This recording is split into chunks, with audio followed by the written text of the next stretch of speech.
मी तुम्हाला बातमी दिली, मला पैसे कमी सांगायचा मुद्दा हा आहे की ह्या तीन लोकांमुळे आपल्याला पुढच्या गोष्टी अडचणीच्या येतात. म्हणजे ह्या तिघांनी जर ही गोष्ट केली नसती तर राघोजी मंगरेच्या वडिलांना पकडायची वेळ आली नसती, इंग्रजांना ते सापडले.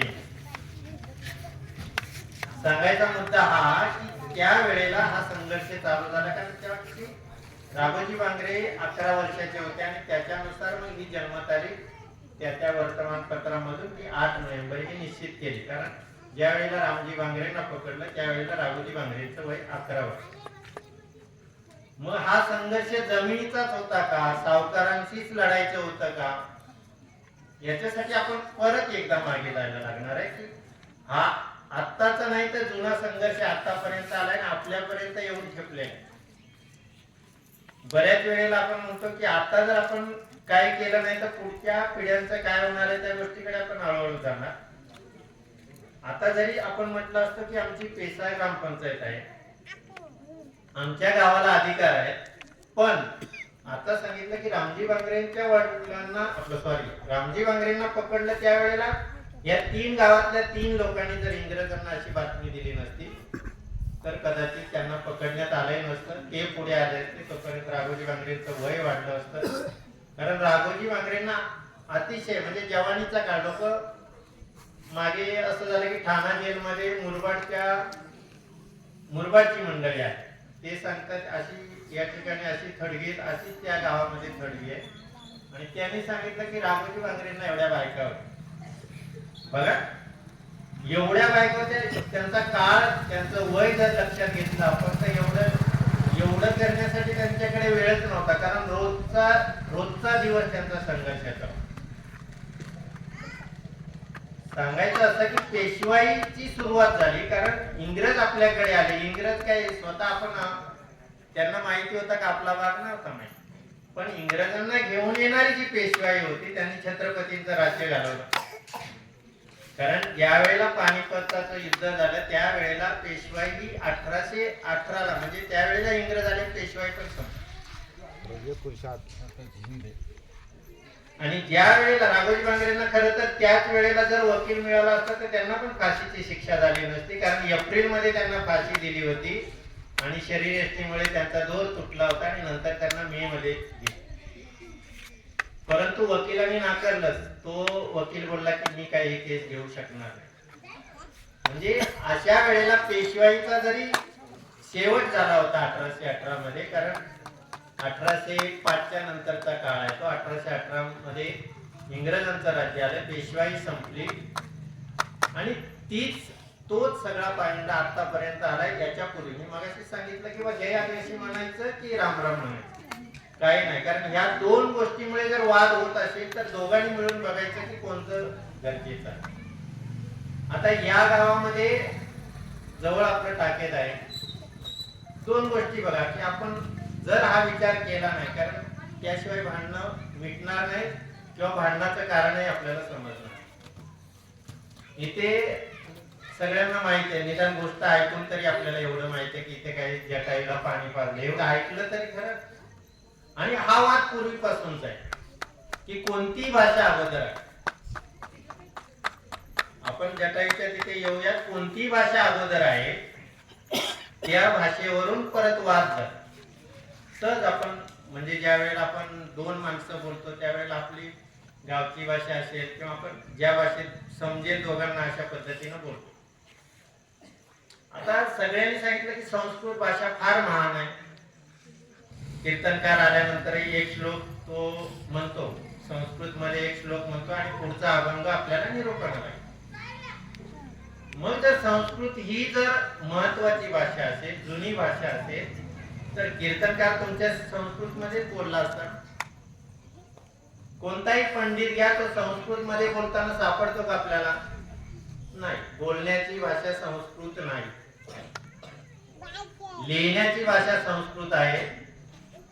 त्याच्यानंतर ज्ञानाची भाषा म्हणजे काहीतरी अक्कल, सहज आपली आठवण कोणीतरी आपली आजी सहज म्हणत असेल तुला शिंग फुटली का, बरोबर आहे. जरासं जास्त बोलायला लागलं की आपण सहज म्हणतो याला जरा शिंग फुटली.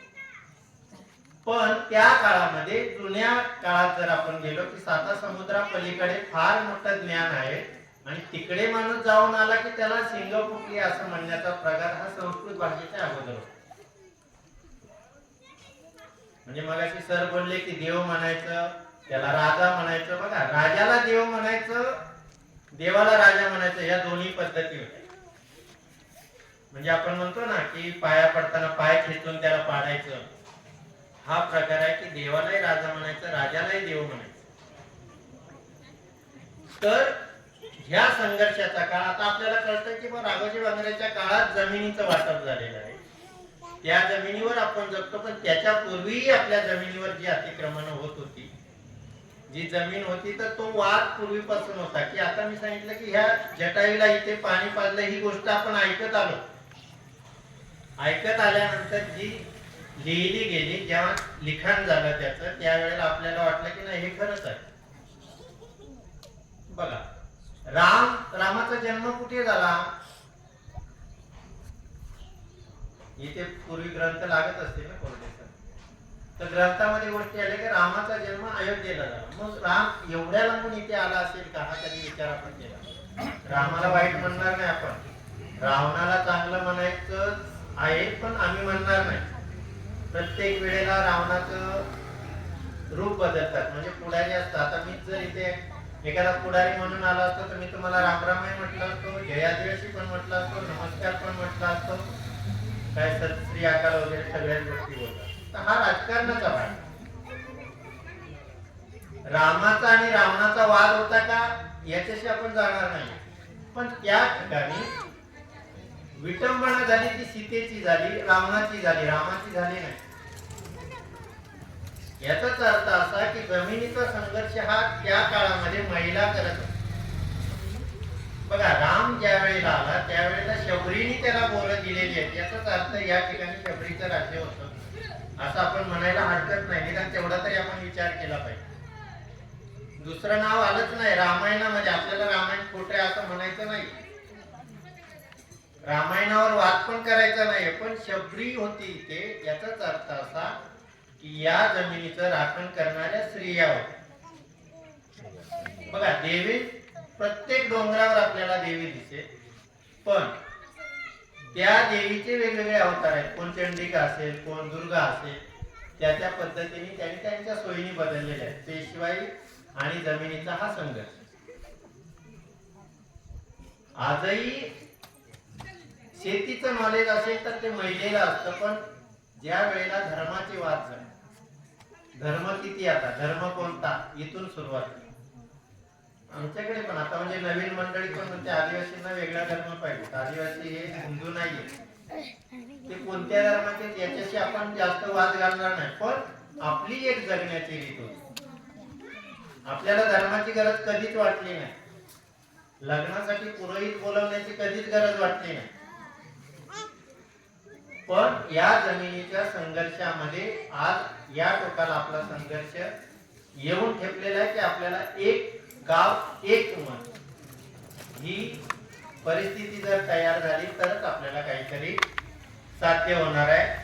कारण ज्या वेळेला राघोजी बांगरे पत्र लिहितात, इंग्रजीमध्ये लिहितात, इंग्रजांना त्यांना शिकायला शाळा नव्हती, पण वडील सुभेदार असल्यामुळे, एका प्रांताचे अधिकारी असल्यामुळे त्यांनी त्यांच्यासाठी शिक्षणासाठी सोय केलेली होती वैयक्तिक. आता या गावामध्ये कोणी नोकरदार असतील, नवीन मंडळी असतील, त्यांच्या मुलांचं शिक्षण कसं होणार आहे? जमिनीच्या पुढचा भाग आहे शिक्षण. मगाशी मी म्हटलं ना की तुला शिंग फुटली असं जेव्हा म्हणतो, ही आपली बोली भाषा होती.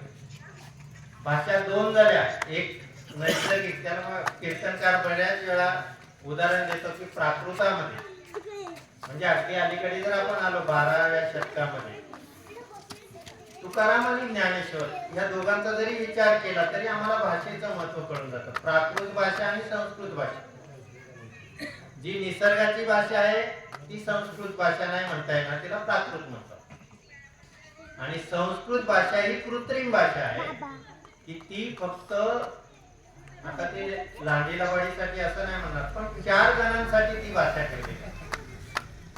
जसं इंग्रजीचं आहे, इंग्रजीचं शिक्षण इंग्रजांनी आपल्याला दिलं का, तर इंग्रजांना इथे राज्य करायचं. इंग्लंडची राणी आली त्या काळामध्ये या भारत देशामध्ये किंवा आपल्यामध्ये जुनी लोक असतील त्यांचे रुपये चांदीचे होते.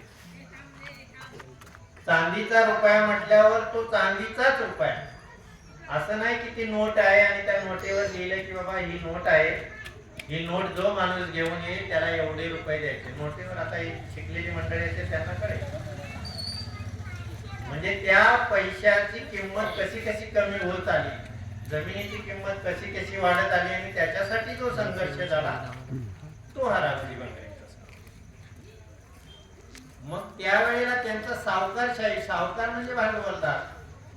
मग आता भांडवलदारांशी आपल्याला नाहीये का, भांडवलदाराबरोबर आपल्याला ज्या राजकीय पक्षांबरोबर भांडायची वेळ येते, म्हणूनच आपली भांडणं होतात गावामध्ये. नवीन मंडळी भरपूर सांगत असते आमचं गाव पेसामध्ये आहे.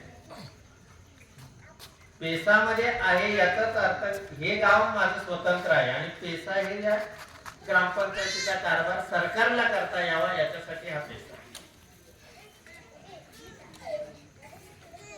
कारण राघोजी बांगरेचा काळ, आपण राघोजी बांगरेची जयंती झाली, सगळ्या गोष्टी झाल्या, राघू बंडकरी होता, ह्या सगळ्या गोष्टी आपल्या डोक्यामध्ये आहेत. पण आपण त्याच्या मागे जात नाही, कारण आता राम नव्हता असं म्हणता येणार नाही, पुढच्या पिढीला म्हणताच येणार नाही राम नव्हता असं, कारण तो देव होता इथपर्यंत ठीक आहे. पण कोर्टात गेल्यानंतर कोर्टाने निर्णय दिला की इथे राम मंदिर बांधायचे, असा निर्णय नाही दिला. इकडे राम मंदिर बांधा, इकडे मस्जिद बांधा. सांगायचा मुद्दा काय, तो राम अधिकृत झाला, त्याची नोंद झाली, इतिहासामध्ये झाला आणि तो अधिकृत. म्हणजे आतापर्यंत आम्ही ज्या गोष्टी सांगायचो, आमचे वाडवडील ज्या गोष्टी तोंडी सांगायचे, त्या गोष्टीला आपण महत्व देत नव्हतो. नाही, ती गोष्ट आतापर्यंत आलेली आहे. बघा, या गावात पूर्वी कधी काही तमाशा असेल, आताही असेल. तमाशामध्ये बहुतेक वेळा तो श्रीकृष्ण येतो, गवळणींना अडवलं जातं आणि त्या वेळेला तो त्याचं वर्णन सांगत असतो, मी कोण आहे. पहिले बघा 2-3 अवतार सगळे प्राण्यांचेच आहेत. तो मासा असेल, तो कासव असेल, तो डुक्कर असेल, तो नरसिंह असे अवतार आहेत. रामाचा अवतार तर कुठे नाहीये, आलाय तो नंतर कृष्णाचा 8वा अवतार आणि 9वा पुढे काय काय असे अवतार आहेत. तर अवतारामध्ये तो राजा त्या देवामध्ये बदलत गेला. यांचं म्हणणं देव तर एकच आहे. बघा, महादेवाला देव मानलं जातं कोणत्याही पुराणामध्ये, पण महादेवाचा अवतार नाही आहे. महादेवाचा अवतार आहे कुठे नाही. पण देव तर मानायचं, म्हणजे महादेव राजा होता पण त्याला देव केलं, पण देवत्व दिलं. मग देवत्व गेलं कोणाकडे, विष्णूकडे. हे सगळे अवतार झाले, हे विष्णूचे अवतार झाले. म्हणजे महादेव श्रेष्ठ होता पण तो देव झाला, पण तो राजा होता.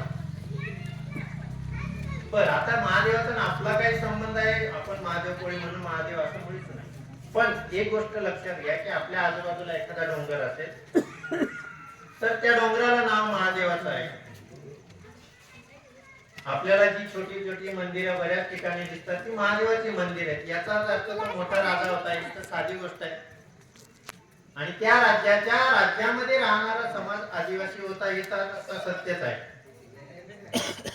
पण महादेव देव आहे असा कधी विचार केला का आपण, तो राजा होता? नाहीच केला. मग एक मोठी गोष्ट आहे की धर्माच्या नावावर सगळी भांडणं होतात. बघा, ते आता इस्रायलचं युद्ध झालं धर्मावरच झालं. मग धर्माच्या चौकटीत कुठे आदिवासी बसतो का? इथून सुरुवात. हिंदू, नंतर ख्रिश्चन आहे, जैन आहे, बौद्ध आहे, पण आदिवासीला असं धर्माचा कुठे संदर्भ लागत नाही किंवा काहीच नाही. बघा, त्यावेळेला एक देवाची संकल्पना होती, म्हणजे आपण आता जे म्हणतो प्राकृत आणि कृत्रिम, म्हणजे जी भाषा होती संस्कृती कृत्रिम आणि प्राकृत म्हणजे नैसर्गिक. निसर्गामध्ये प्राण्याला किंमत होती, म्हणजे ती आजही आहे. त्याच्यानंतर वनस्पतीला होती. जर समजा या ठिकाणी मी एकच माणूस आहे, मी एकटाच आहे, हे मोठे जंगल आहे, या जंगलामध्ये मी एकटाच आहे, मग मला कोणीतरी साक्षीदार हवेत साक्षीदार. मग मी कोणाला साक्षी ठेवणार सांग? माणसं तर माझ्या आजूबाजूला नाही. मग त्या वेळेला मला एखादी गोष्ट दुसऱ्याला सांगायची आहे किंवा मला काहीतरी बोलायचं, तर मी साक्षी ठेवणार कोणाला? 5 पंच, कोणत्याही न्यायनिवाड्याला 5 पंच लागतात. मग त्या वेळेला एक अशी पद्धत होती की ही झाड आहेत माझ्या जवळची झाड बघा. आता सर्वे झालाय, सगळ्यांना माहित आहे. धनगरांचं आरक्षण सगळ्यांना माहित आहे, बरोबर. धनगर आरक्षणावर रोज एक पुढारी बोलतो, रोज एक आदिवासी पुढारी बोलला की धनगर आरक्षणाशिवाय बोलतच. मग ज्या वेळेला आमचे पूर्वज खूप, आपण राघोजी भांगरेंच्याही अगोदर जाऊया, फार पूर्वी जाऊया. लग्नाच्या पद्धती कोणाच्या आपल्या लिहून ठेवल्या नाही, तरी अजून आपण त्या गोष्टी पाळतोय.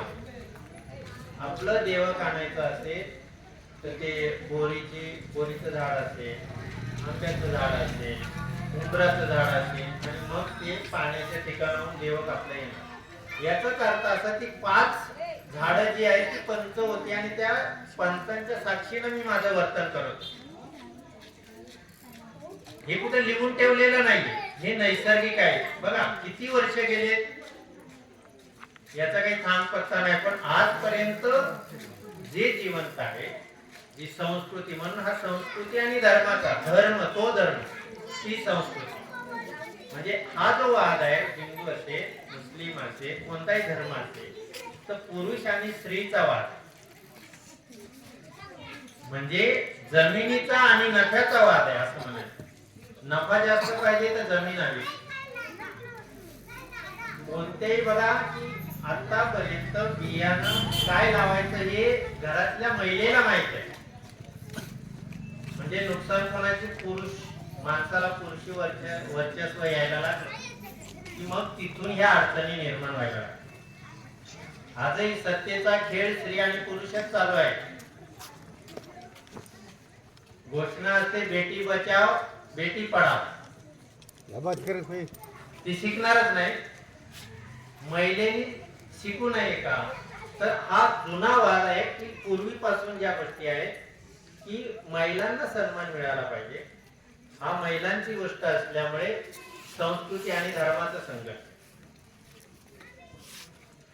मग या संस्कृतीच्या याच्यानंतर आपण भाषेकडे येतो. मगाशी तुम्ही सांगितलं की 12व्या शतकामध्ये ज्ञानेश्वरांनी ज्ञानेश्वरी लिहिली, संस्कृत मध्ये लिहिली की प्राकृतामध्ये लिहिली? एक आहे पसायदानामध्ये आपण नेहमी म्हणतो की आता विश्वात मते देवे येणे वाक्यज्ञ तो शेवे. आता म्हणतो ना जग बारीक झालं, तो प्राकृतामध्ये, त्यांनी संस्कृत मध्ये नाही लिहिली. त्याच वेळेला तुकाराम महाराजांचे अभंग येतात, ते साधारण माणसाला प्राकृत भाषेत समजतील असं. ज्यावेळेला कीर्तनकार आपल्याला सांगतो की तुकाराम महाराजांचा प्राकृतामधला अभंग आहे, तुकारामाच्या अभंग सोपा, संस्कृत श्लोक आम्हाला कळत नाही. म्हणजे भाषेचा संघर्ष, भाषा पुन्हा ती भाषा. म्हणजे इथेही वाद भाषेचा झाला. तुम्ही साध्या भाषेत बोलतात, गावठी भाषेत बोलतात म्हणून आपण अडाणी आहोत का? नाही. मला 2 शब्द इंग्लिशचे कळाले, 2 शब्द संस्कृतचे कळाले म्हणजे मी फार हुशार आहे असं नाही. मग माझ्या पूर्वजांकडून जी गोष्ट माझ्याकडे आली आहे ती माझी निसर्गताच आहे आणि माझी ती राहणार आहे. म्हणजे कितीही माणूस शिकला तरी सुद्धा तो आईची भाषा, मातृभाषा, म्हणूनच ती मातृभाषा. बापाकडून भाषा आली असं नाही. तुमची मातृभाषा कोणती ती लिहावी लागते. कुठेही आपण लिहिला तर तुमची मातृभाषा कोणती. आणि त्याचमुळे राघोजी भांगरेंच्या काळात महिलांचा सन्मान या गोष्टीला प्रायोरिटी होती, प्राधान्य होतं. महिलांच्या बाबतीत अन्याय सहन करून म्हणजे राघोजी भांगरे करत नव्हते. तो संघर्ष राहिला आणि शेवटी ज्या वेळेला इंग्रजांना वेळ आली की राघोजी भांगरे त्यावेळेला महिलांना त्रास द्यायला सुरुवात केली. मग असाच हा जमिनीचा संघर्ष त्याच्यानंतर पुढे येतो तो जंगलाकडे.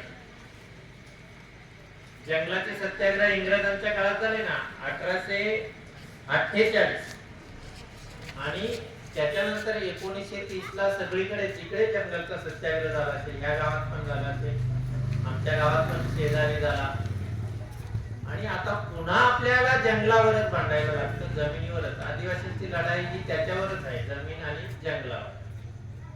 पाण्याचा तर आपण अजून विचारही केला. मग हे राम आणि रावण हे भांडण तर आपल्या परिसरातच म्हटलं की आपण पंचवटी आहे, सगळ्यांना माहिती आहे. राम त्या पंचवटीत राहिला असं रामायणामध्ये आहे, भले ते खरं असं किंवा खोटं असं. पण नोंद कशी झाली बघा की तो नाशिकचा काळाराम मंदिर आहे, त्या काळाराम मंदिरामध्ये हरिजनांना प्रवेश नाही. दुसरे जात होते की माहिती नाही, पण बाहेर रेकॉर्डवर आलेली गोष्ट काय तर या मंदिरामध्ये त्यांना प्रवेश नाही, कुठे काळाराम मंदिरामध्ये. मग तो बाबासाहेबांनी संघर्ष केला, संघर्षानंतर कोर्टाने निकाल दिला, म्हणजे ती नोंद झाली. मग इतिहास असाच तयार होतो, इतिहासामध्ये नोंद झाली की ते अधिकृत होतो. मग आदिवासींचं लिखाणच लिहिलेलं नाही, आदिवासींची संस्कृतीच लिहिली नाही. मग ती नाहीये का तरी सुद्धा टिकली आणि मग तिच्या नोंदी न कळत समोरच्यांकडून झाले. रुईचं झाड माहिती आपल्याकडे आहे, कुठेही बाजूला गेलं रुईचं झाड आहे, शेराचं झाड आहे, उंबराचं झाड आहे. ती सगळी झाडं तुम्हाला वेदामध्ये पण सापडणार, उपनिषदामध्ये सापडणार, आयुर्वेदामध्ये पण सापडणार. चरकाचा किती वर्षाचा आहे तो 700 वर्ष असेल, 800 वर्ष असतील, म्हणजे जेव्हा ते इसवी सन पण मोजलं जात नव्हतं तेव्हा तो असेल. त्याही वेळेला रुईच्या झाडाचा तोच उपयोग होता आणि आजही तुम्ही वापराल तर तोच उपयोग होता. आपल्याला कोणी चरक संहिता कोणी शिकली आहे का? नाही शिकली. रावणाला शिंग दाखवलेली आहेत, बघितलं ना आता इथं काहीतरी बोर्ड. हा, तर मग रावणाचं ते रूप दाखवलं जातं, म्हणजे विचित्रपणा केला जातो. पण तो माणूस हुशार होता, माणूसच होता, फक्त त्याला शिंग लावून त्याला म्हटलं जसं की हा राजाचा आणि देवाचा संघर्ष. राजाला देव म्हणायचं, देवाला राजा म्हणायचं, या पद्धतीमध्ये तो संघर्ष राहिला. मग रावणाला ज्या गोष्टी माहिती होत्या, रावण तर तेच रामायणामध्ये किंवा पुराणामध्ये पण ही गोष्ट सांगितली जाते की तो एकदम प्रकांड पंडित होता, मग त्याला ते फसवलं गेलं. पण रावणाला प्राण्याची नाडी समजत,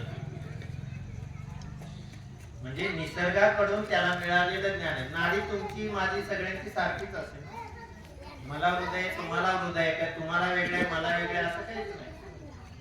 पण ज्या वेळेला एखादी गोष्ट लिहिली जाते, लिहिताना त्याच्यामध्ये जे काही बदल करून लिहिला जातो आणि त्या बदलाचं रूपांतर भांडणामध्ये होतं. मग कोणीतरी म्हणतो राम राम म्हटलं तर काय वाईट आहे, आदिवासी म्हटलं तर काय वाईट. जे आदिवासी म्हणणं ही गरज आहे, कारण ओळख नाही. आज जगात म्हणजे बाजारामध्ये गेल्यानंतर पूर्वी होतं की आदिवासी माणूस लंगोटीवर असतो, आता तर काहीच नाही. मग ओळखणार कसं आपापसामध्ये? कारण एक ओळख आहे की हे गाव आहे, या गावामध्ये आदिवासीच माणसं राहतात, ही नोंदही आहे आणि हे गावच मुळात आहे, जमीन आहे त्याची. आज अशी बरीच लोक आहेत की त्यांना जमीनच नाही आणि मग फुकट धान्य मिळतं. इथे लाभार्थी आहेत का सर? मुक्त म्हणजे फुकट रेशनचं लाभार्थी आहे. मग आता हे फुकट रेशन का दिलं जातं याचा कधी आपण विचार केलाय का? आदिवासी म्हणून दिलं जातं का?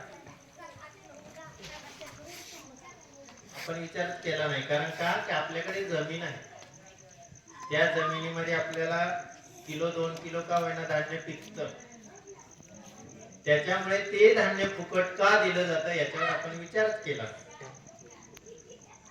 जमिनीचं महत्व अद्याप आपल्याला नाहीये म्हणण्यापेक्षा जमीन आपली परंपरागत आपल्याला मिळत आली असल्याने आपण जमिनीचा कधी व्यवहार केला.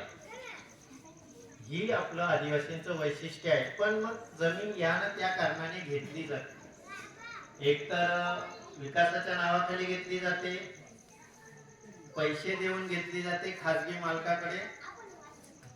अशा जमिनी जाण्याचे बरेच प्रकार आहेत. ह्या राघोजी बांगरेंच्या संघर्षाकडे येता येता आपल्याला ते बघता येतं. तर फुकट धान्य का दिलं जातं, तर या देशाचं म्हणजे आपल्या देशाचं दरडोई उत्पन्न कमी जातं. दरडोई म्हणजे आता इथे आपली जर 5-50 माणसं आहेत, तर 5-50 माणसांची गरज आहे, 10,000 रुपये गरज आहे. आणि ही 50 माणसं आहे, 10,000ची गरज आहे. आणि 2च माणसं कमावणार आहे, 2च माणसं काम करणार आहे. म्हणजे त्या 50 माणसांचं कुटुंब ती 2 माणसं चालवणार. मग पर्यायाने फुकट धान्य देणंच आहे. मग ही योजना नाही आपल्यासाठी. आपल्याला त्याच्यावर मतदान मागणी होती की बाबा आम्ही तुम्हाला फुकट धान्य देतो. तसं नाही. या ठिकाणी गरिबी थाकण्याचा दुसरा पर्याय म्हणजे फुकट धान्य. मग राघोजी बांगरेच्या संघर्षामध्ये जमिनी सावकाराकडे सोडून जमिनीचं वाटप करणं. मग धान्य फुकट देऊ शकत होते राघोजी बांगरे, नाही दिलं त्यांनी. का? जमीन ज्या वेळेला त्या व्यक्तीकडे जमीन असणार आहे त्यावेळेला त्याचं राहण्याचं ठिकाण असणार आहे. म्हणजे माणसाच्या ज्या गरजा असतात, अन्न असेल, वस्त्र असेल आणि निवारा. अन्न त्याला त्याच्या जमिनीमध्ये मिळणार आहे, निवारा पण तिथे मिळणार आहे, वस्त्राचं तर होऊन जाईल.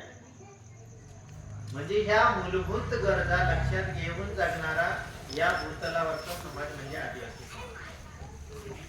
त्याची एक वैशिष्ट्य ठरलेली आहे. राघोजी बांगरे ज्या वेळेला उठाव झाला किंवा ज्या वेळेला ते बंड करले, त्यांना बंड करणे म्हणजे इंग्रजांच्या विरोधात ते लढत होते म्हणून ते बंड करले. ज्या वेळेला आदिवासींची 5 मुलं जमिनीचा संघर्ष करतील त्यावेळेला हे सरकार त्यांना म्हणणार नक्षलवादी. बघा फरक काहीच नाहीये, दोघांचं सारखंच काम आहे.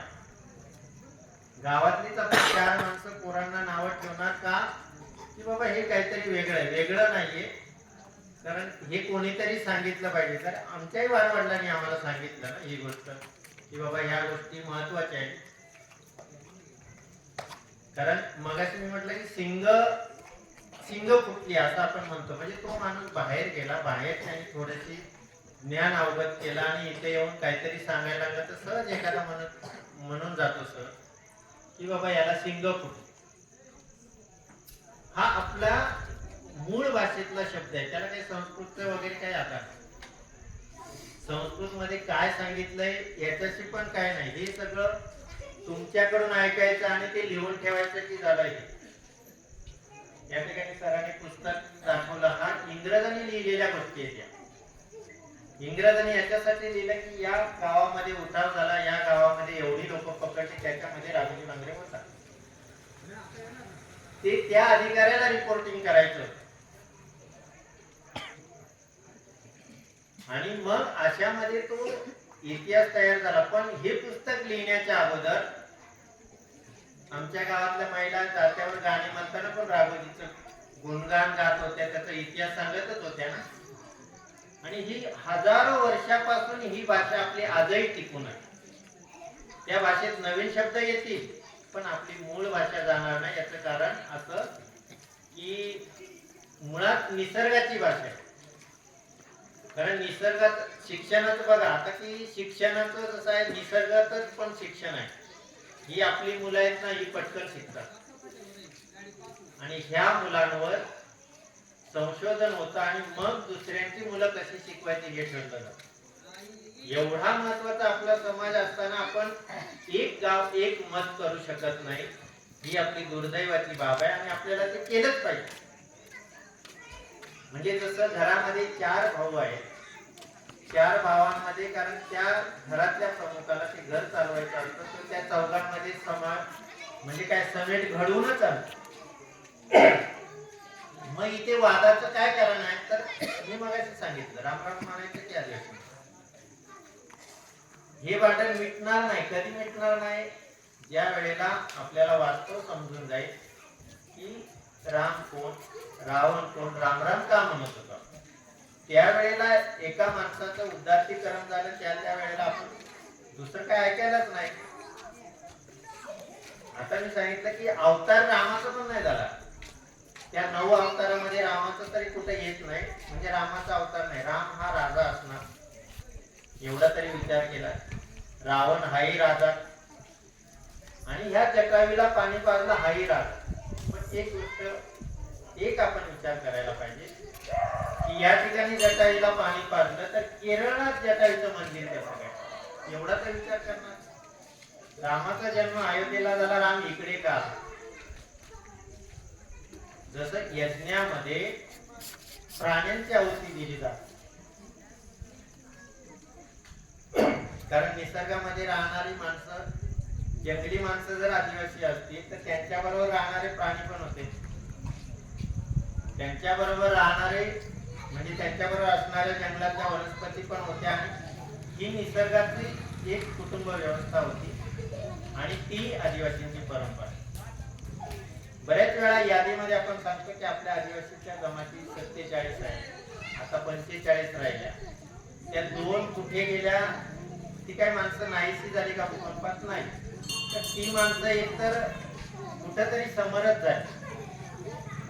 ठाणे जिल्ह्यामध्ये आता जेव्हा आपला सर्वे झाला त्या सर्वेला 17 जमातींचा सर्वे करायचा होता. त्याच्यामध्ये ढोरपोळी शोधायचे होते. अजूनही मला वाटतं तो सर्वे पुरा झाला नाही. ढोरपोळी शोधण्यासाठी आता ते ढोरपोळी तिथून नाहीशीच झाले का? कारण ते कुठल्या तरी जमातीमध्ये मिसळून गेले. म्हणजे आदिवासींच्या जमातीचे संक्रमण झालेलं आहे. म्हणजे आता बऱ्याच ठिकाणी आता आपण ऐकतो, बातम्या पण ऐकतो, मराठा आरक्षण असेल, ओबीसी आरक्षण असेल, धनगर आरक्षण असेल, आदिवासींचं आरक्षण आहे, अजून अनुसूचित जातींचं आरक्षण आहे.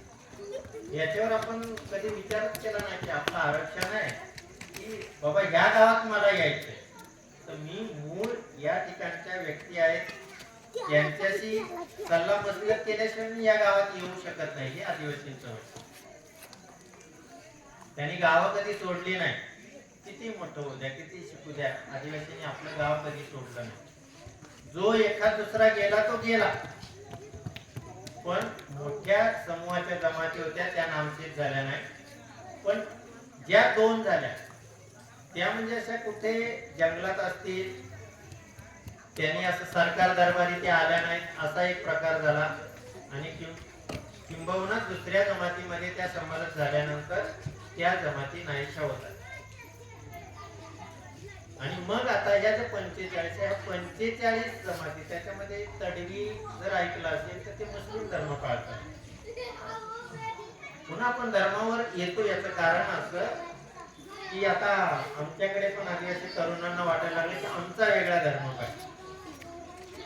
तर याची किती आवश्यकता आहे, का गरज आहे, त्या गोष्टी होतील नंतर काळानुरूप. कारण राजे होते, ह्या राजांनी धर्माचा आधार घेतलेला आहे. जसं गोंडवाना राज्य होतं, त्यानंतर गोंडी धर्म होता, इथे मुकणे संस्थान होतं जव्हारचं, तो महादेव कोळीचा राजा होता. त्याच्या आधी वारली राजा होता. वारली राजांकडून मुकणेने ते संस्थान घेतलं आणि मुकणेचं नाव तर यशवंत शाह आहे. शाह म्हणजे ही बादशाची पदवी आहे. त्या राजाला धर्म कोणता लागला नाही, पण लिहिताना बाकी लागला, कारण त्याचे जे पुढारी होते, मुकणे राजाचे जे कारभारी होते, त्यांची नावच आपण बघितली तर तेंडुलकर, करमरकर, कोडिलकर, म्हणजे जसे शिवाजी महाराजांच्या बाजूला जसे कुलकर्णी, म्हणजे जसे पेशवे शिवाजी महाराजांबरोबर होते त्याच पद्धतीने मुकणेंच्या बरोबर पण असे. म्हणजे हा भाषेचा संघर्ष आहे. कारण राजाला भाषा येत नव्हती का, तो आदिवासी राजा होता, पण त्या राजाचं लिहिण्याचं काम करणारी मंडळी, ज्यांना लिहिण्याची भाषा कळते, कारण बोलण्याची भाषा आणि लिहिण्याची भाषा या दोघांमध्ये जो भेदभाव झाला, दोघांमध्ये भांडण झालं, त्या भांडणाचा परिपाक ही सगळ्या गोष्टी आल्या. तर सांगायचा मुद्दा असा की त्या जटायूचं मंदिर केरळला आहे, मोठं मंदिर आहे. जसा मोठमोठे पुतळे आता इथे पण आपण भूमिपूजन झालं, स्मारकाचं स्मारक होणार आहे. आज नाही झालं तर उद्या होणार, कारण त्याची नोंद सरकार दरबारी झालेली आहे. हे स्मारक करायचं म्हणजे का करायचं? बघा, राघोजी बांगरेंच्या संघर्षाच्या आपण धागा सोडत नाही. राघोजी बांगरेंनी सावकारांकडच्या जमिनी घेऊन शेतकऱ्यांना दिले. आता आपल्याकडे सावकार जमीन घेणार नाही. सरकारला उद्या वाटलं इथे मोठा रोड काढायचा, त्याला वाटतं इथे रोड काढायचा, रोडच्या नावाखाली आपली जमीन जाणार. जंगल तर आता कायदा करून जंगलामध्ये घुसायला त्यांनी वाट एकदम मोकळी केलेली आहे. आणि म्हणजे कोर्टापर्यंत लढायची पण तयारी आहे. या जंगलाचा जो आता एक कायदा झालेला आहे, त्याला जे म्हणतात फॉरेस्ट कॉन्झर्वेशन ऍक्ट, म्हणजे जंगल, आतापर्यंत जंगलावर अधिकार आपला होता. आपण जाऊन लाकडं आणत होतो, कारण आपलं जन्म आणि आपल्या संस्कृतीचाच भाग जंगल आहे. आता सांगितलं ना, म्हणजे हा सर्वे ज्या वेळेला होत होता 17 जमातीच्या माझ्या माहितीप्रमाणे, कारण त्या ठिकाणी सर्वे मध्ये मी होतो, म्हणजे त्या जेवढ्या जमातीच्या सर्वे मध्ये मी होतो, त्यावेळेला सांगायचं मगाशीच राहून गेलं की तडवी जमात जी आहे ती मुस्लिम धर्म पाळते. म्हणजे ज्या वेळेला मुस्लिम पद्धतीने लग्न करते त्यानंतर आदिवासी पद्धती. तर सगळ्यांचा मांडव आपल्याच सारखा आहे. म्हणजे महादेव कोळ्यांच्या जसे आंब्याची आहेत, उमराची मेढ आहे आणि अजून जांभळीची आहे, बरोबर. आणि ह्याच पद्धती प्रत्येक आदिवासी, म्हणजे जेवढ्या जमातीचे, कोलाम त्यांचंही तसंच आहे, तडवी त्यांचंही तसंच आहे. लग्नाची पद्धत सगळ्यांची सारखी. बघा, कुठल्या धर्माचं त्याला लेबल नाही. त्या ठिकाणी कोणीही पुरोहित गेला नाही किंवा ब्राह्मण गेला नाही किंवा पंडित गेला नाही तरी सारखं आहे. याचाच अर्थ असा की ती संस्कृती आहे आपल्या परिसरामध्ये. मी सांगितलं मगाशी की पंच कोणाला तर झाडांना पंच मांडलं, तर या सगळ्या जमातीचं वैशिष्ट्य जर सारखं आहे, म्हणजे आता किती तुम्हाला बऱ्याच गोष्टी सांगणार की बाबा आता ही मंडळी पण धनगर आरक्षण तर रोजच जातं, पण ह्या 45 जमातीचं जे सारखं आहे ते धनगरांचं नाही. मग ही गोष्ट जर आपण समजून गेली तर आपण आपसात भांडण करणार नाही, वाद करणार नाही. म्हणजे जो रामराम आणि जय आदिवासीचा थोडासा तरी वाद होतो प्रत्येक गावामध्ये. आता मुलं म्हणतात जय आदिवासी, जरा वयस्कर माणसाला वाटतं की ही मुलं काहीतरी वेगळं करतायत, पण तसं काय नाही. मग आताच्या काळामध्ये आपल्याला विषय काढला आपण की इथे समजा आपलं हे स्मारक होणार आहे, तर स्मारक होणार म्हणजे त्याचा फायदा काय? राघोजी बांगरेचा इतिहास आहे, तो इतिहास सरकार दरबारी आपण नोंद केला आणि त्याचं वास्तव्य या भागामध्ये झालंय. आणि आता राघोजी बांगरेचं नाव गल्लीपासून दिल्ली पर्यंत आहे. म्हणजे आता प्रत्येक राज्यामध्ये राघोजी बांगरे महाराष्ट्रामध्ये कोण होता याची चर्चा आहे, याचा इतिहास आहे. म्हणून या ठिकाणी जर स्मारक होणार आहे, त्या स्मारकाच्या अनुषंगाने, कारण काय की सरकारची आपल्याला वाद नाही घालायची, कारण आता आपण स्वीकारले, सरकारला स्वीकारले, आपली पद्धती होती. जर आपण सरकारमध्ये गेलो नसतो तर काय बिघडलं नसतं, पण सरकारचं राज्य चाललं.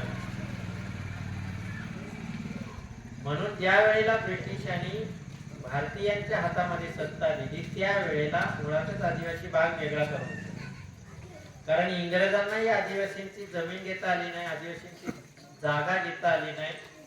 इवन सिकंदर जरी या देशावर चालून आला तरी तो आदिवासी भागामध्ये आलाच नाही, कारण आदिवासींनी त्याच्याशी संघर्ष केला.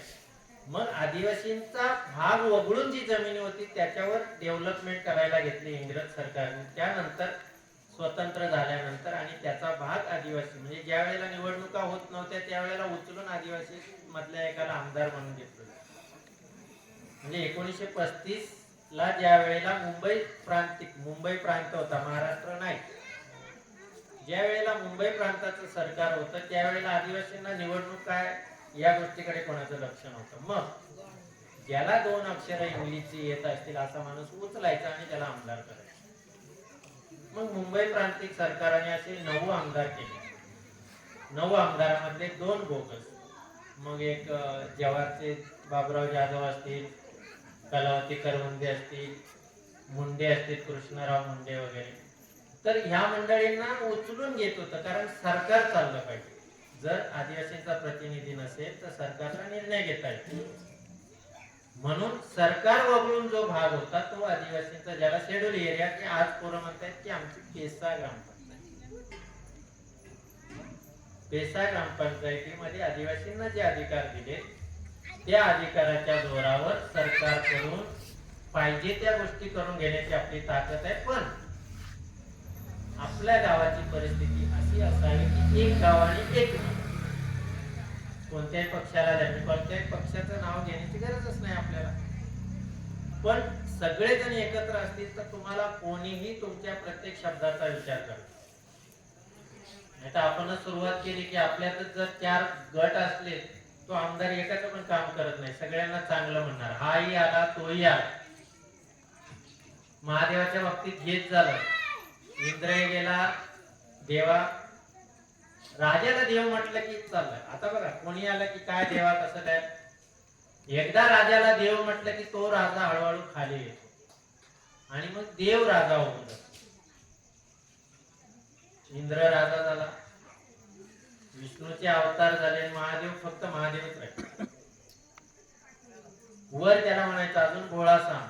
पण आदिवासींचा मूळ पुरुष जर आपण शोधत गेलो तर सिंधू संस्कृतीमध्ये प्राण्यांचं संरक्षण करणारी, प्राण्यांची पूजा जो पशुपतीनाथ आहे तो महादेव.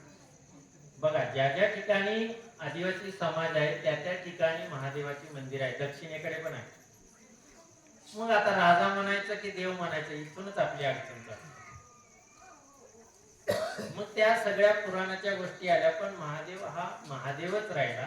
कारण राजाला देव केलं. तीच पद्धत आपल्याकडे होते की गावामध्ये एक बोलणारा माणूस असला की पार्टीचा माणूस येतो, तो त्याला आपल्या बाजूकडे करून घेतो आणि त्या पार्टीने ठरवलेलं असतं की बाबा काय करायचं.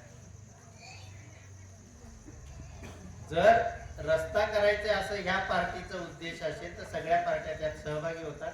इथून रस्ता न्यायचा तर ते नेणार. मग अशा वेळेला आपल्याला सरकारला पर्याय देण्यासाठी आपण एकत्र राहिलो. म्हणजे जरी आता फॉरेस्टचा कायदा असेल, जमिनीचा कायदा असेल, ज्या वेळेला एक मत असेल त्या वेळेला सरकार काही करणार नाही. कारण रामजी बांगरेंना पकडताना 3 जण वेगवेगळे झाले, तिघांनी हे केलं आणि 2350 रुपये मिळते. त्या काळात साधी गोष्ट नव्हती. मग रामजी बांगरेचं बंड जर जास्त दिवस चाललं असतं तर राघोजी बांगरेचं बंड कदाचित इंग्रजांच्या नंतरही बरेच 1848 आणि पुढेही चाललं असतं.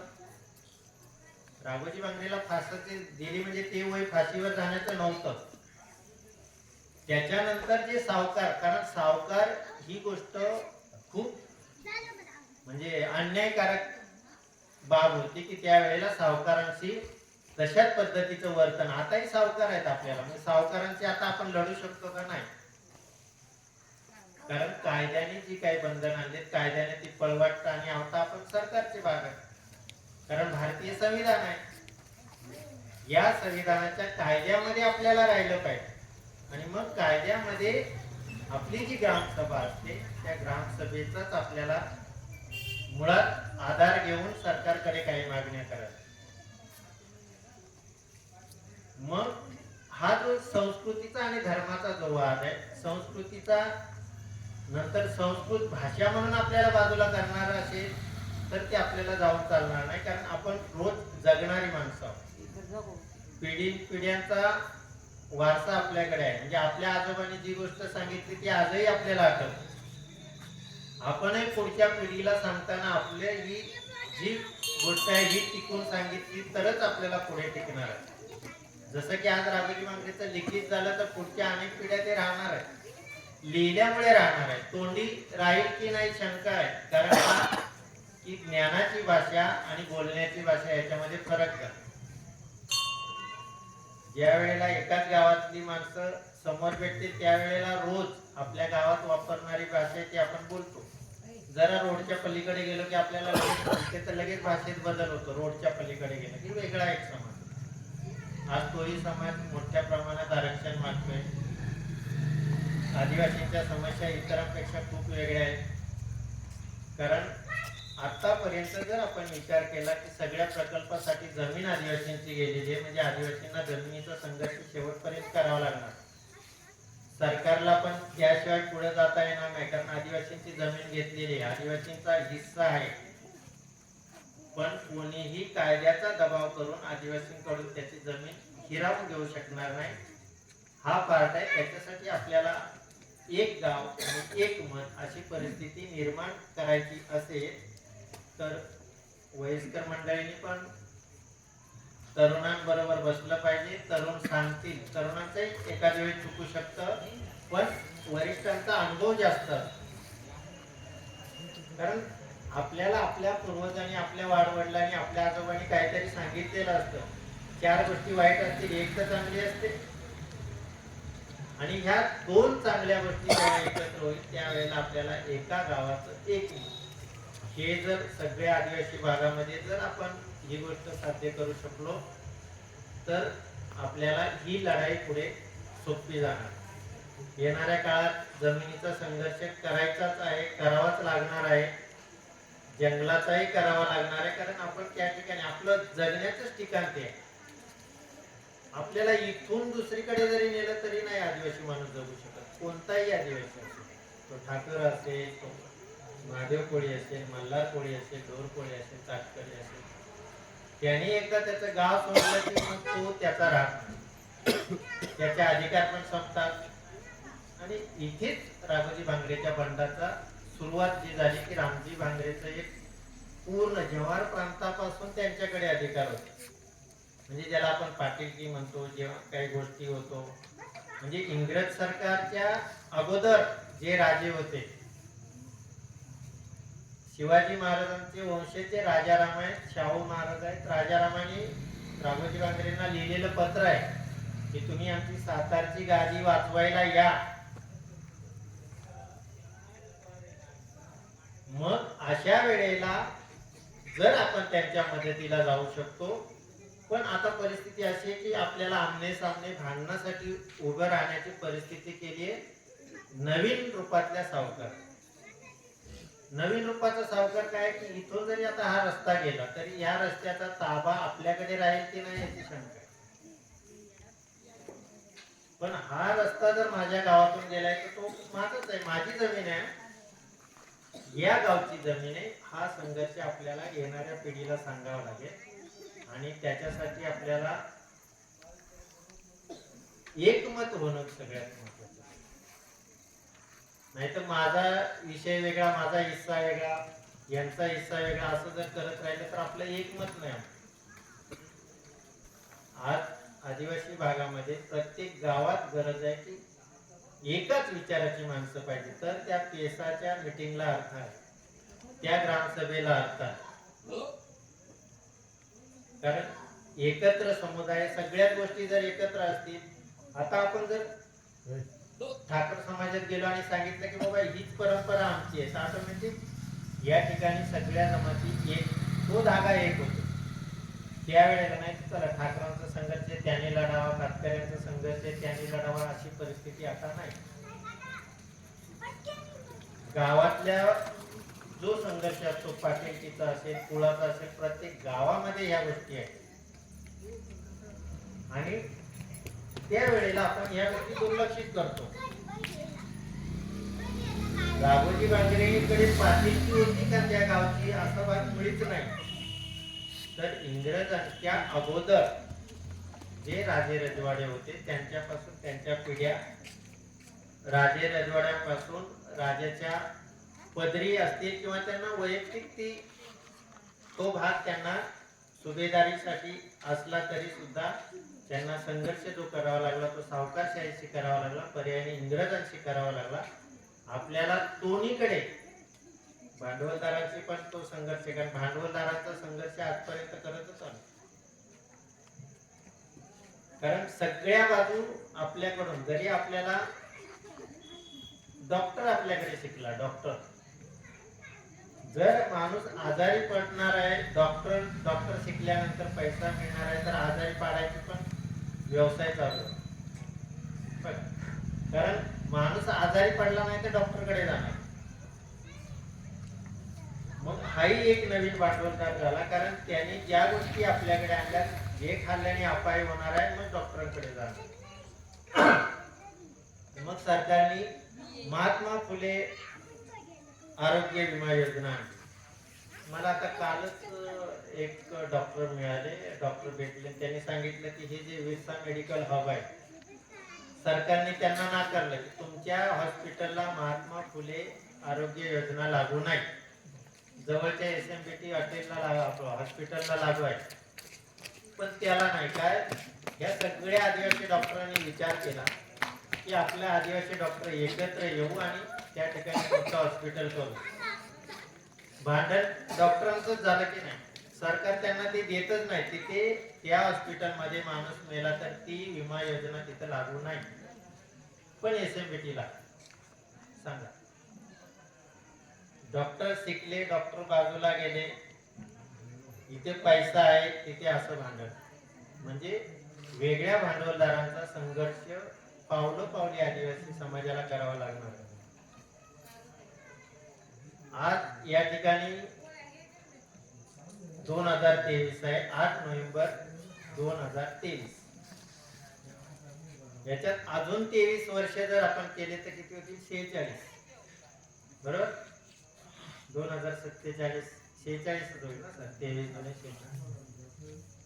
पंतप्रधानांनी सांगितलं की 2047 साली देशाला 100 वर्षे होतील स्वातंत्र्य मिळून, आणि त्यावेळेला विकास एवढा असेल की त्याची गणित करता येणार नाही. आपण अमेरिकेच्या जवळ गेलेला असू, पण सरकारी आकडे सांगतात,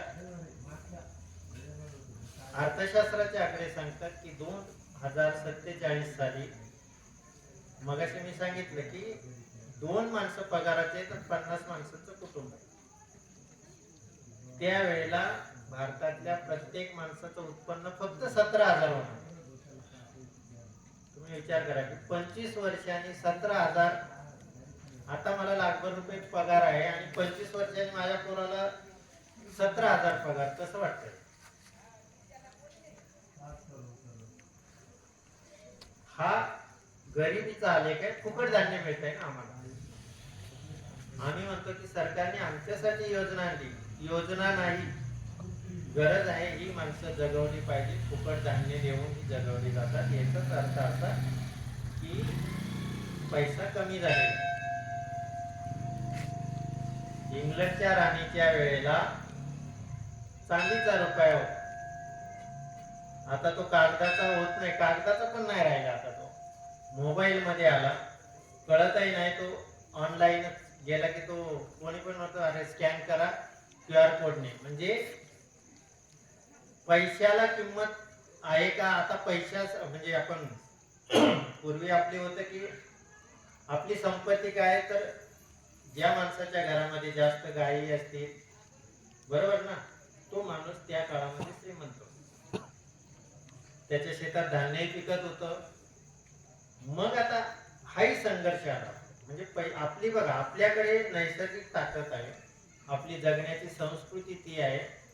उद्या या गावामध्ये फुकट जनावरं दिली, पण ती पाळायची एकतर कला संपलेली असेल, कारण का की मुलं नवीन गोष्ट शिकलेली असते, ते आपलं संपलेलं असेल. म्हणजे आपल्याला जमिनीची लढाई आता कुठे आली बघा.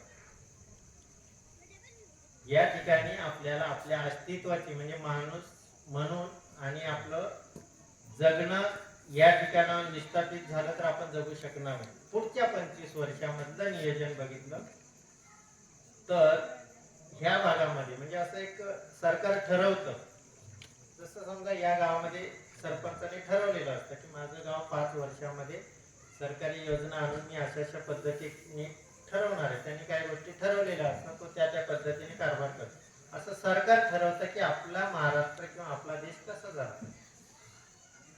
मग महाराष्ट्र सरकारने ठरवलेलं आहे पुणे, मुंबई आणि नाशिक. म्हणजे पुण्याला काय करायचं, मुंबईला काय करायचं आणि नाशिकला काय करायचं हे महाराष्ट्र सरकारचं ठरलेलं आहे. भारत सरकारचं ठरलेलं आहे दिल्लीला काय करायचं, मुंबईला काय करायचं आणि मद्रासला काय करायचं. आणि त्या पद्धतीने विकासाच्या गोष्टी जाणार आहेत आणि त्यावेळेला जमिनीचा संघर्ष अजून टोकाला येणार आहे. त्यामुळे निवडणुका असतील किंवा कोणताही कार्यक्रम असेल त्यावेळेला गावामधल्या प्रत्येकाचं काम आहे, तो नोकरदार असेल, शाळेतला विद्यार्थी असेल, शाळेतल्या विद्यार्थ्याचं शिक्षण भविष्य खूप महाग. मग त्याच्यासाठी आपल्याला आपली मुलं बाहेर जातीलच याची शाश्वती न घेता आपल्या गावातलं शिक्षण हे आपण त्या शिक्षकांना जर कळालं की या गावामध्ये एवढं एकमत आहे तर त्या शिक्षकाची दिशाच नाही, एक दिवस तो दांडी मार. आणि मग आपली मुलं, कारण आपल्या मुलांवरच संशोधन होतं, दुसरीकडे काहीच नाही. जी मुलं आहेत ना यांना शिकवलं नाही तरी शिकतच असतात. म्हणजे एक मोठा म्हणजे दक्षिणेकडे ऋषी व्हॅली म्हणून आहे, तिथे एकाने जसं संशोधन बघा, ताराबाई मोडक त्यांनी आदिवासींच्याच मुलांवर शिक्षण कसं द्यायचं याचं संशोधन केलं. एक कृष्णमूर्ती म्हणून त्यांनी दक्षिणेकडे ऋषी व्हॅलीमध्ये त्या मुलांवर प्रयोग केले, आदिवासी मुलांवरच केले. आदिवासी माणसावरच सरकार प्रयोग करतं आणि योजना राबवतं, हे कोणाला खरं वाटणार नाही. आता गेलं ना, आता गहू खायला कधी सुरुवात केली आदिवासी माणसाने, कधी सुरुवात केली सर? 72चा दुष्काळ पडल्यानंतरच आदिवासी माणसाला कळालं की गव्हाची चपाती खायची असते. चपाती पण नाही, भाकरी. म्हणजे आम्ही तर लहान होतो त्यावेळेला. त्यावेळेला गहू खायला नाही तर गव्हाच्या पिकाला एवढं महत्व नव्हतं. एक वेळेस हरभरा पिकेल, वाल पिकेल, पण गहू एवढा नाही. कारण डोंगर उतारावर नाचणीचं पीक व्हायचं. आता तर औषधाला पण मिळत नाही, राळे पण मिळत नाही, सावा पण मिळत नाही. पण आता बाजारात जर गेलं सर तर नागरीला पण एकदम व्यवस्थित पॅकेट करून आणि त्याचा प्रचार चालू असतो की बाबा हेच पीक खा, नाचणी खा, वरई खा. आता ज्या गोष्टी आपल्याकडे नाहीयेत त्या काही दिवसांनी त्या गोष्टीला महत्व येणार. रायबाई पोपेरीला पुरस्कार दिलाय सरकारने, उगीच दिलेला नाहीये, हे आपण ओळखलं पाहिजे. म्हणजे याचा अर्थ असा की त्याच्यावर काम चालू झालं, भांडवलदारांचं काम चालू झालं, व्यापाऱ्यांचं काम चालू झालं की नाचणी 200 रुपये नाही 400 रुपये किलोनी जाणार आहे. मग ती या ठिकाणी पिकली पाहिजे. मग रायबाई पोपेरीला पुरस्कार दिला, पद्मश्री दिली की रायबाईंनी जुनी पिकं ठेवलेली आहेत. ज्या वेळेला बाजारामध्ये तुम्हाला असं जसं इंद्रायणीची पिशवी मिळते तशी नाचणीची पिशवी मिळणार आहे का? नाही मिळणार. तर या पारंपरिक गोष्टी आहेत, ह्या आपण जपल्या पाहिजे. जमीन आपली पारंपरिक आहे, आपण जपली पाहिजे. का तर ते आपलं राहण्याचं ठिकाण आहे. आपली भाषा आपण जपली पाहिजे. का तर ती भाषा नैसर्गिक आहे आणि मग त्या नैसर्गिक भाषेच्या आधारावरच आपली आयडेंटिटी आहे, दुसरी काही नाही. आपल्याला काय पुरावा द्यायची गरज नाही. आता तर आमच्या शिक्षकांना कामालाच लावले 2-3 दिवसासाठी की नोंद आहे, ती नोंद तुम्ही घ्या. तुमच्या रजिस्टरला कुणबी नोंद आहे, मराठा नोंद आहे. 2-3 दिवस शिक्षक तेच काम करणार. आपल्याला तशी वेळ नाही. का आपलं ठिकाण ठरलेलं आहे. ब्रिटिशांनी पण लिहून ठेवलंय, त्याच्या अगोदरही ठेवलंय, म्हणून तर राम आणि रावणाचं युद्ध झालं. आता हा जटायूचा मगाशी विषय राहून गेला. जटायूचा असं आहे की तो जटायू पक्षी होता का?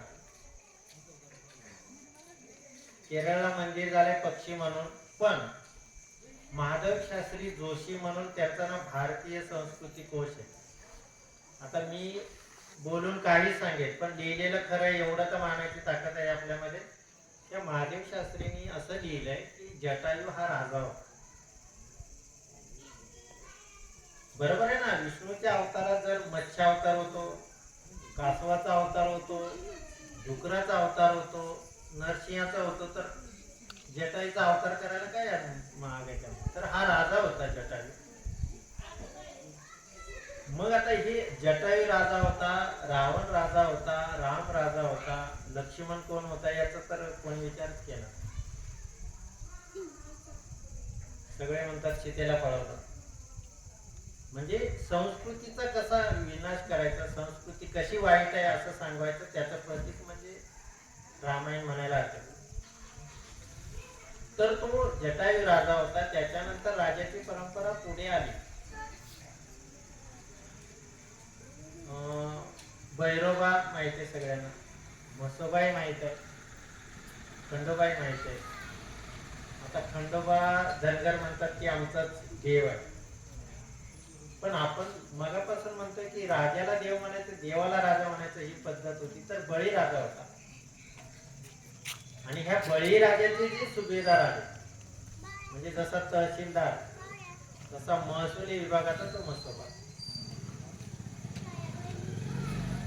आणि म्हसोबाच्या जोडी म्हसोबाच्या वरचा तो भैरव.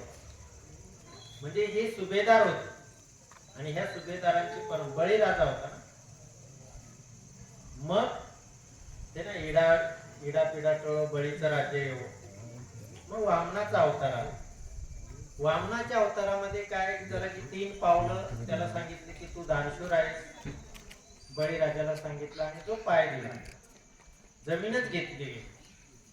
म्हणजे विचार करा की जमिनीचा संघर्ष किती तीव्र झालेला आहे. आणि आता तर आपल्या शेवटची लढाई असं म्हणायला हरकत नाही. कारण का की आपण एकत्र जमीन करण्याची पद्धत होती, ती नंतर भावबंदीत आली, कुटुंबात आली, आणि आता सरकारकडे पण अशीच गोष्ट झाली.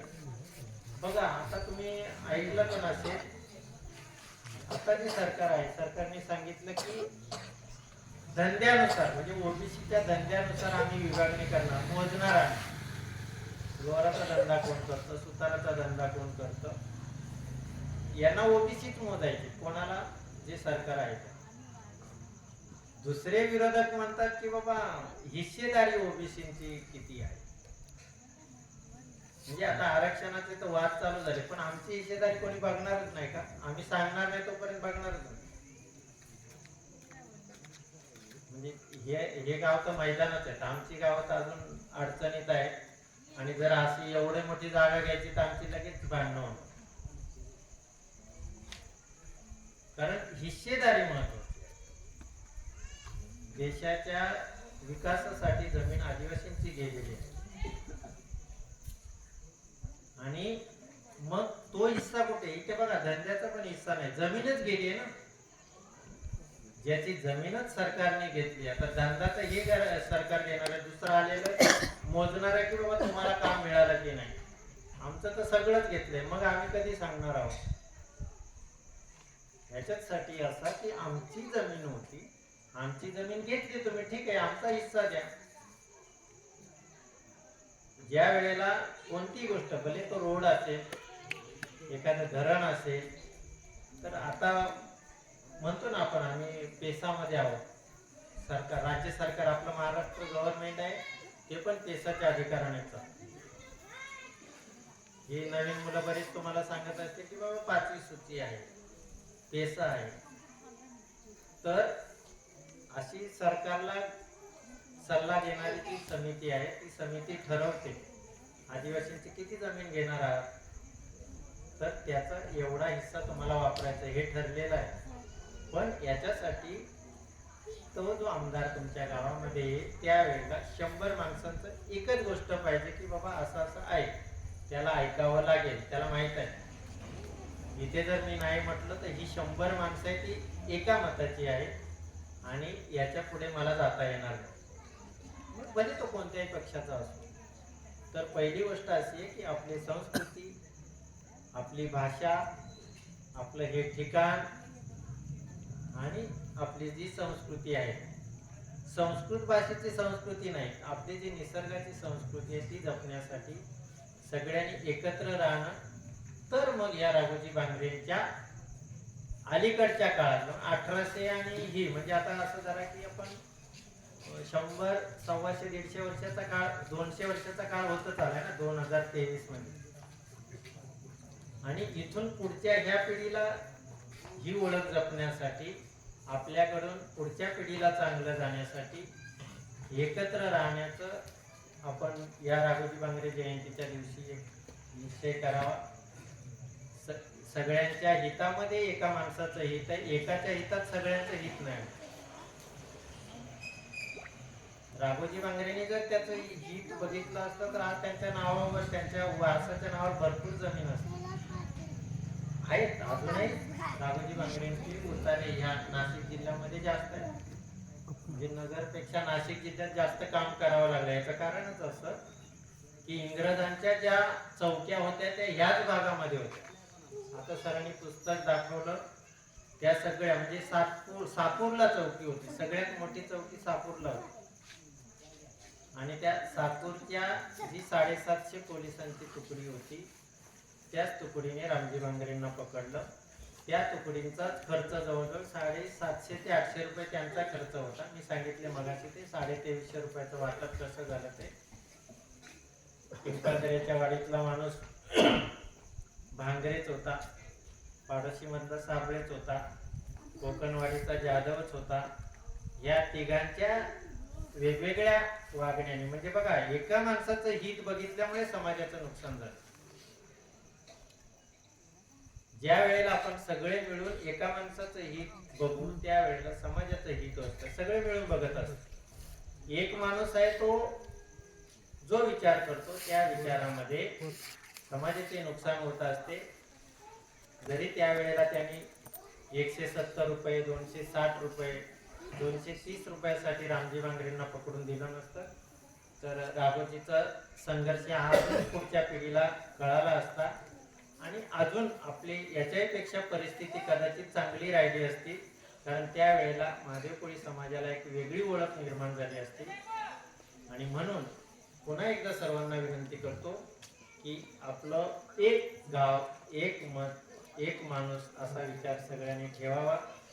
या ठिकाणी मला बोर्डे सरांनी नवनाथनी बोलावलं त्याबद्दल त्यांचे आभार.